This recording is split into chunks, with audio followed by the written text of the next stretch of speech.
On the first cold morning of October 1989, Earl Maddox sat in his pickup at the end of a gravel lane west of Hardin Creek, Iowa, staring at a machine shed he had spent 15 years laughing about. The shed leaned a little to the left. Its tin roof was patched in 3 colors. One door hung lower than the other, and the weeds along the foundation had gone brown with the first frost. In the passenger seat beside Earl was a hydraulic pump wrapped in an oil-stained towel. It was seized tight, locked solid. The kind of pump his dealership used to throw into a scrap crate without a second look. But that morning, Earl was not holding it like scrap. He was holding it like the last thing standing between a farmer and a ruined harvest. He looked down at the faded red tag wired to the side of the pump. The tag said, Maddox County Equipment, Scrap, October 1975. At the bottom of the tag were 2 initials written in black marker. E.M. Earl Maddox had signed it himself. He sat there with both hands on the steering wheel, looking at those initials like they belonged to a different man. 15 years earlier, he had told every farmer at Miller's feed store that Roy Whitaker's shed was not a shop. He had called it a graveyard.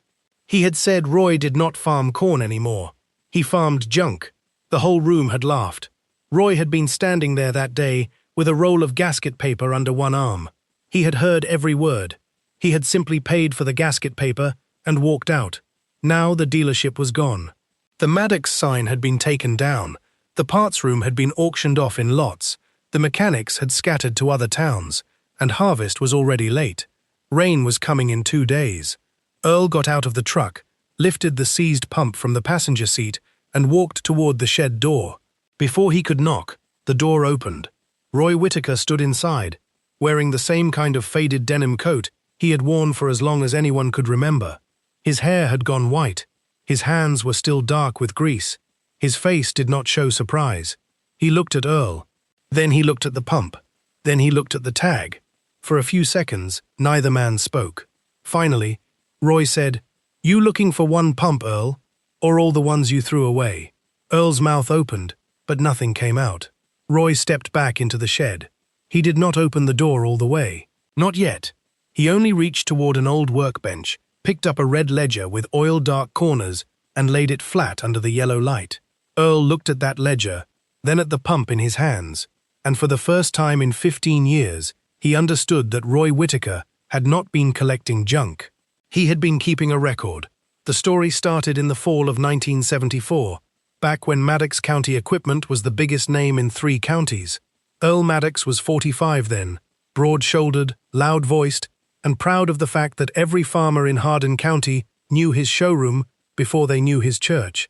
The dealership sat just outside town on Highway 14, with a bright green sign, 2 new service bays, a parts counter with glass shelves, and enough polished equipment out front to make a small farmer feel poor before he even stepped inside. Earl liked new paint. He liked financing papers. He liked trade-ins lined up behind the building, like proof that the future was arriving on his lot first. At that time, the factory was pushing replacement parts hard. The salesmen were pushing bigger machines. The banks were lending money like land prices would climb forever. And Earl had learned there was more profit in replacing a pump than in rebuilding one. If a hydraulic pump seized, his mechanics pulled it off, painted scrap on the side, and tossed it behind the service bay. Some of those pumps were truly ruined. Some had cracked housings. Some had burned bearings. Some had water damage. But others had only one bad part inside them. A stuck shaft, a scored plate, a broken spring, a worn seal. To Earl it did not matter. A seized pump was a seized pump. A new one came in a clean box, and a clean box could be billed. One Thursday afternoon in October, Roy Whitaker drove into Maddox County Equipment in his old blue Ford pickup to buy a gasket set for his farmall. Roy was 52 years old. He farmed 90 acres that had belonged to his father, and he fixed machines at night for neighbors who could not afford dealership labor. He was not certified by anybody. He did not wear a name patch. He did not have a sign by the road. But if a baler broke after supper, or a tractor lost pressure on a Sunday, or an old combine refused to lift its head in the middle of harvest, people knew Roy would answer the phone. He charged less than he should have. Sometimes he took payment after harvest. Sometimes, if he knew a family was already tight, he did not ask twice. That afternoon, after buying his gasket set, Roy walked behind the dealership and saw the pile of pumps near the service bay. He stopped. There were Deere pumps, International pumps, Oliver pumps, a few from old combines, and 2 irrigation pump heads that looked like they had been dragged through a gravel road. Earl came out of the back door and saw Roy staring. "You interested in that junk?" Earl asked. Roy walked closer and picked up one of the pumps. It was heavy, black with oil, and locked tight. A red mark ran across the housing. "What are you doing with them?" Roy asked. Earl laughed. "Hauling them off when I get tired of looking at them." Roy turned the pump in his hands. "I'll haul them." Earl smiled like a man who had just found someone foolish enough to save him a bill. "All of them?" Roy nodded. "If you don't want them," Earl called 2 mechanics over. "Load that scrap in Whitaker's truck," he said. "He's opening a cemetery." The mechanics laughed. One of them threw the first pump into Roy's truck bed so hard it dented the floor. Another one said, "Don't bring them back when they still don't run." Roy stood by the truck, watched them load the pumps, then tied everything down with rope. Before he left, Earl slapped the side of one pump with his hand. "Roy, you know dead is dead, don't you?" Roy looked at him. Then he said, "Not always all the way through." Earl laughed again. By sundown, Roy had unloaded the first pile of seized pumps onto the dirt floor of his machine shed. His wife Martha stood in the doorway, arms folded against the cold.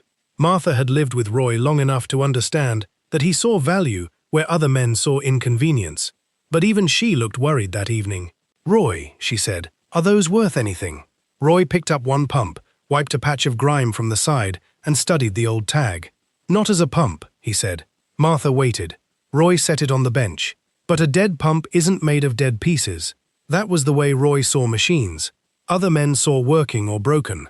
Roy saw springs, gears, shafts, plates, housings, fittings, screws, seals, and little pieces no one thought about until one of them was missing. He had learned that from his father. In 1951, when Roy was 14, his father's combine lost pressure halfway through harvest. Not a huge breakdown. Not an engine blown apart. Not a disaster that made a loud noise. Just one small pump part the dealer did not have. The replacement was supposed to arrive in 3 days. Rain came on the second night. By the time the machine ran again, part of the crop had gone down, and Roy remembered his father standing at the edge of the field with his hat in both hands, looking older than he had looked the week before. That winter, his father told him something Roy never forgot. "A machine doesn't quit all at once, son. Most times, it quits because of one little piece nobody thought to keep." From then on, Roy had trouble throwing away anything that still had one honest piece left in it. Not because he loved clutter, because he remembered what one missing part had cost his father. The first winter after Earl gave him those pumps, Roy began his ledger. It was a red book with stiff covers and square blue lines. He kept it wrapped in an old seed sack when he was not using it. Every night, after the cattle were fed and the kitchen light went out, Roy carried a thermos of coffee to the shed, turned on the yellow bulb over the workbench, and started sorting. He scraped dried mud off with a putty knife. He wiped away grease with kerosene. He looked for cast numbers, stamped plates, old service tags, farmer names, dealership marks, and scratches left by mechanics who had forgotten they were writing history. Then he wrote everything down. John Deere 4020 hydraulic pump core, October 1974. Maddox scrap load. Cam ring damaged. Shaft good. Cover usable. International 706 pump. Housing cracked. Spring clean. Fittings save. Oliver 1850 pump. Seized from water. Gear teeth good. Keep. Gleaner combine lift pump. No pressure. Plate usable. Tag missing. He gave each pump a shelf number before he even had proper shelves. A3, B7, C12. At first, the labels were just pieces of feed sack tied with baling wire. Then he built rough wooden racks along the wall. Then a second row. Then he hung coffee cans under the shelves and filled them with springs, pins, fittings, clips, bolts, and little parts too small to trust to memory. To anyone looking through the dirty window, the shed was turning into a junk pile. But inside Roy's ledger, it was becoming a map. And that was the difference Earl Maddox never understood. A man can own a room full of parts and still have nothing. But a man who knows what every broken thing can still do has inventory. By the next fall, Earl's own initials were showing up on scrap tags wired to pumps he no longer remembered. October 1975. EM. Approved scrap. That was the tag Earl would hold in his truck 14 years later, when the dealership was gone and the county finally needed what he had signed away. The county did not see any of that coming.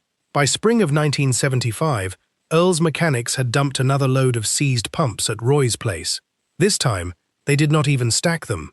They tipped a crate and let the pumps hit the ground in a crash of dead iron. A hired man from the next farm saw it happen and told the story at the feed store. By Saturday morning, everyone had heard. Roy Whitaker was taking dead pumps now. Not one or two, piles of them. Men at the coffee counter started calling his place Whitaker's graveyard. Some said it kindly, most did not. Earl enjoyed the joke more than anyone. He had a way of telling a story so that every man in the room felt invited to laugh.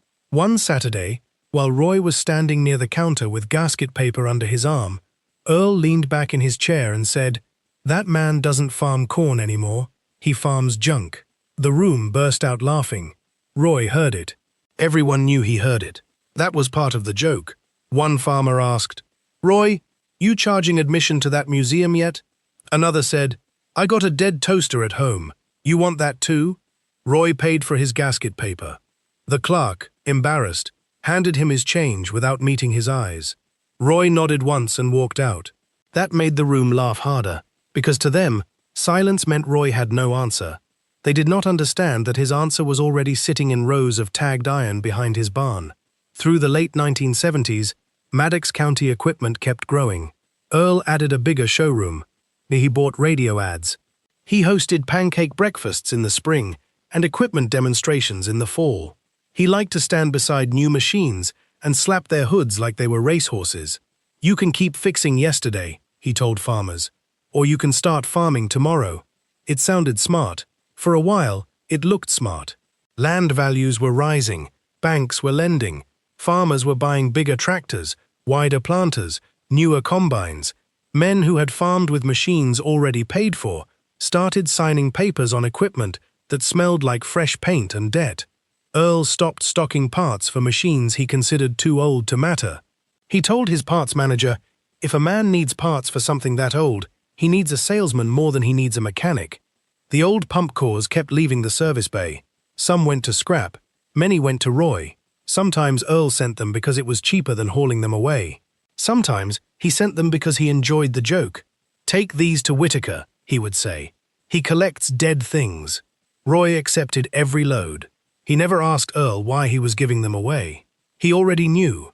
Pride is most generous when it thinks it is throwing away trash. By 1978, Roy's shed had 2 full walls of pump cores. By 1980, he had added a second ledger because the first one was almost full. By 1981, he had built a narrow loft for parts that were small enough to lose, but too useful to discard. Martha worried, not because she thought Roy was foolish, because she could see what the county's laughter did not see. Roy was carrying the past one piece at a time, and the past was heavy. One evening, after supper, she stood in the shed doorway and watched him tie a tag to a pump that had come from an old 4020. The wind pushed dust across the floor. Martha said, "Roy, are you saving parts or saving ghosts?" Roy kept writing for a moment. Then he looked at the shelves. "Maybe both," he said. The first time one of those dead pumps saved a farm, nobody called it proof. They called it luck. A neighbor named Melvin Price came by after dark in January with a tractor that would not lift its loader. Cattle needed feeding before snow hit the next morning, and the dealership wanted to sell him a rebuilt pump he could not afford. Roy opened Melvin's pump on the bench. The damaged piece was small, but without it, the tractor was useless. Roy checked the ledger, walked to shelf B4, and took down a pump from a tractor Earl's shop had scrapped 2 years earlier. The housing was bad. The valve plate was good. By midnight, Melvin's loader was working. He fed cattle before the snow came. At the feed store, men said Roy had gotten lucky. 2 years later, a widow named Claire Jensen lost hydraulic pressure on her old combine during soybean harvest.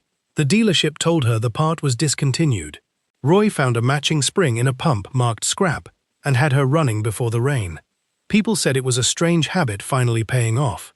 Another year, a school board member who had laughed at Roy's shed needed a fitting no one stocked anymore. Roy had 3. Still, the county did not change its mind. People rarely give up a joke just because facts start making it uncomfortable. Then the farm crisis deepened. By the early 1980s, the whole county felt different. The laughter at the feed store got quieter. Men who once bragged about expansion started talking about interest rates. Land that had looked like wealth on paper became a weight around people's necks. Some farmers sold 80 acres. Some sold half their herd. Some parked machines because they could no longer afford to repair them the dealership way. Earl's showroom still shined, but fewer men walked through it. His banknote was large. His inventory was expensive. The farmers he had pushed toward new equipment were now trying to keep old machines alive because old machines were the only ones already paid for. That was when Earl's mistake began to show. He had built a business around selling the future, but the county was trying to survive with the past. The parts room that once held old pump kits became emptier every year. The mechanics who understood older machines retired, quit, or moved away. Factory parts could still be ordered for some models, but not quickly, not cheaply, and not always for machines that were 20 or 30 years old. Meanwhile, Roy's shed kept filling. Not randomly, carefully. He had pump cores by model, shelves by function, coffee cans by small part, ledger pages by date. He knew which dear part could be made to work in an older machine with a small adjustment. He knew which international housing was not worth saving and which cover plate absolutely was. He knew which pumps had been declared worthless by mechanics who never opened them past the first failure. And most importantly, he knew where everything was. By September of 1989, Maddox County equipment was finished. The end did not come with shouting. It came with papers. The bank took the showroom first, then the service trucks, then the parts inventory was sold in lots to buyers from outside the county. The sign came down on a Tuesday afternoon. Men stood across the road pretending not to watch. Earl Maddox stood near the service bay door with his hands in his pockets, looking smaller than anyone remembered. For the first time in 30 years, there was no Maddox parts counter to call, and the timing could not have been worse. Corn harvest was late. Several farmers were already behind. A wet front was coming down from Minnesota, and old hydraulic systems all over the county were starting to fail under the strain of machines being pushed one more season than they should have been. That week, Hardin County learned something hard. A dealership can disappear in a day, but harvest does not wait for bankruptcy papers. The first pickup arrived at Roy's place before breakfast. It was Tom Braddock. Tom had laughed at Roy in the feed store 15 years earlier. Now he stood beside his truck, holding a pump wrapped in burlap. "Dealer says 6 weeks," Tom said. Roy looked toward the west. Clouds were already building. "Rain says 2 days," Roy answered. He took the pump inside, set it on the bench, and opened the red ledger. Tom watched as Roy found a line written in 1976. Then Roy walked to shelf C9 and took down a pump with a Maddox County equipment tag still tied to it. Tom stared at the tag. "That came off my father's 4020, he said. Roy nodded. "Earl's boys brought it here after they replaced the whole pump." Tom swallowed. The pump itself was not good, but the shaft was. By noon, Tom's tractor was running. By evening, 2 more trucks were in Roy's yard. By the next morning, there were 7. Nobody called it Whitaker's graveyard that week. Not out loud. And that brings us back to the morning Earl Maddox sat in his pickup outside Roy Whitaker's shed, holding a pump he had once signed away. He did not come in a dealership truck. That was gone. He came in his own pickup, with a seized pump on the passenger floor and a folded list of farmer names in his shirt pocket. Men had started calling Earl because they still thought of him as the man who knew where parts came from. But now Earl had names, machines, and problems. No counter left to call. When Earl stepped into Roy's shed, the first thing he noticed was not the number of pumps, it was the tags. Some were yellowed. Some were oil dark. Some still carried the red scrap paint from his own service bay. Roy stood behind the bench, wiping his hands on a rag. Earl cleared his throat. "Roy," he said, "I need to know if you still have any of those old pump cores." Roy looked at him for a long moment. Then he opened the ledger. "Which ones?" That question hit Earl harder than an insult would have, Because Roy was not asking whether he had them. He was asking which one Earl needed first. Earl looked around the shed. For a second, the old dealer in him returned. Maybe from habit, maybe from fear. Maybe because men who have spent their lives controlling the counter do not easily learn how to stand on the other side of it. He said, "I could take the whole lot off your hands." Roy closed the ledger halfway. "The whole lot?" Earl nodded. "I can move them, sort them, get them where they need to go." Roy looked at the list in Earl's pocket.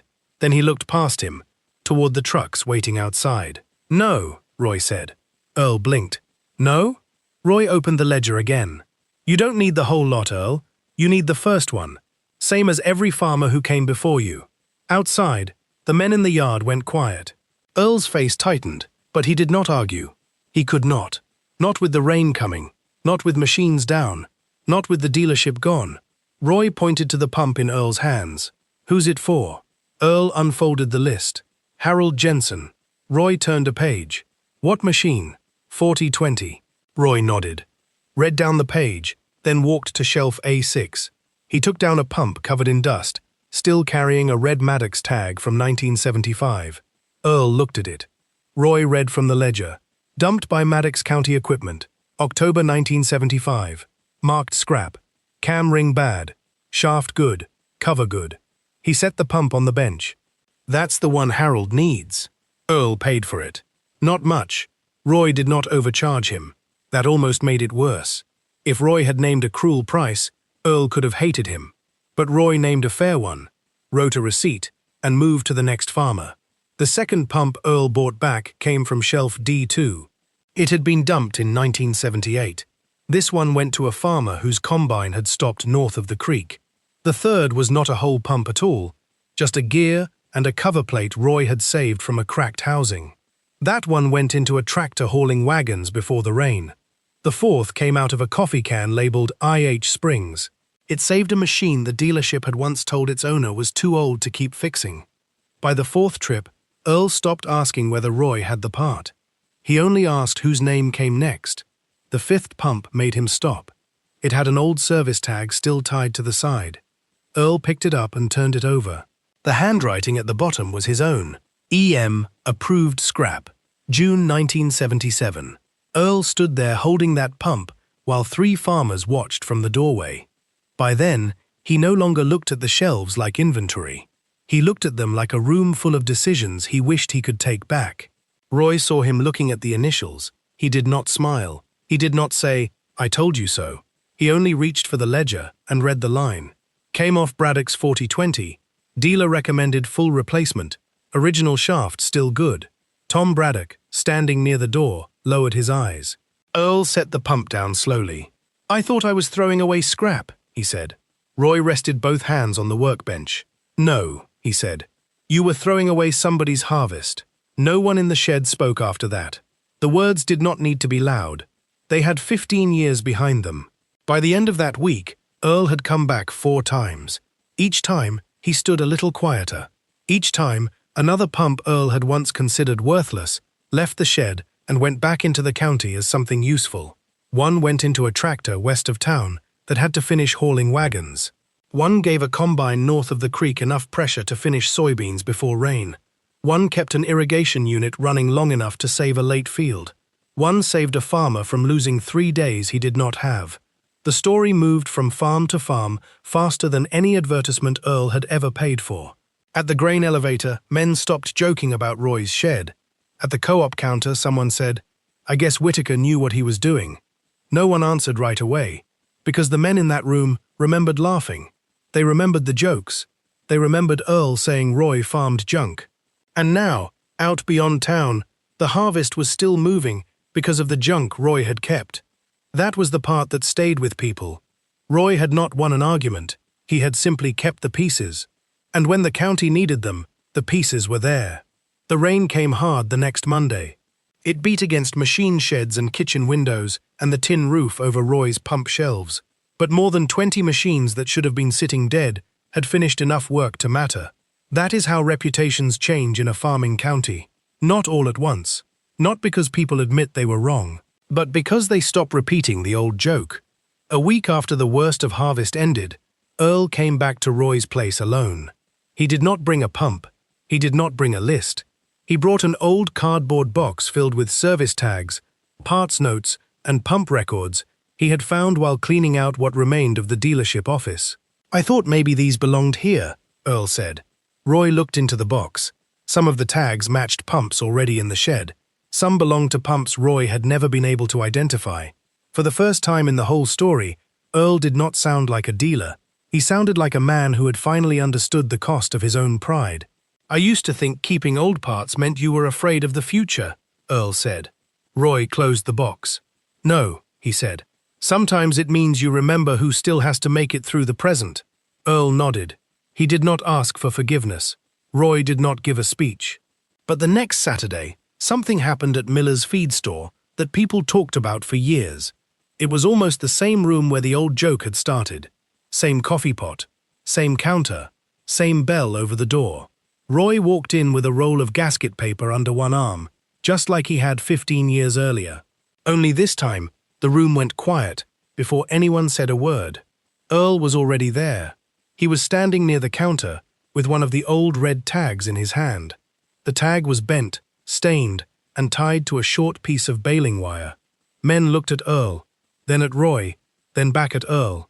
Earl laid the tag on the counter. For a moment, he could not seem to find his voice. Then he said, "15 years ago, I told you Roy Whitaker farmed junk." No one moved. Earl looked around the room. "I was wrong." The silence got heavier. Earl touched the tag with one finger. "Half this county finished harvest because he kept what I threw away." Roy stood near the door, still holding the gasket paper. Nobody laughed. Nobody made a joke. Nobody asked if the graveyard was open. The clerk rang up Roy's gasket paper with hands that seemed slower than usual. Roy paid. The clerk gave him his change. This time, everyone watched him leave. Not with pity, not with amusement, with respect. And that was the part Roy never asked for, but finally received. After that fall, Roy's shed was never called Whitaker's graveyard again. On Saturday mornings, trucks came down the gravel lane for parts. Sometimes men came with broken pumps. Sometimes they came with sons and grandsons, just to ask Roy what something was. Roy would set an old part on the bench and show them how to read a casting number, how to feel for wear on a shaft, how to tell the difference between a ruined housing and a cover worth saving. He showed them that a seized pump was not one dead thing. It was 100 possible answers. Earl came by sometimes too. At first, people did not know what to make of it. Then they saw him sitting at the old workbench, helping Roy match tags to ledger pages. Roy never made Earl sweep the floor, never made him apologize twice, never made a show of letting him sit there.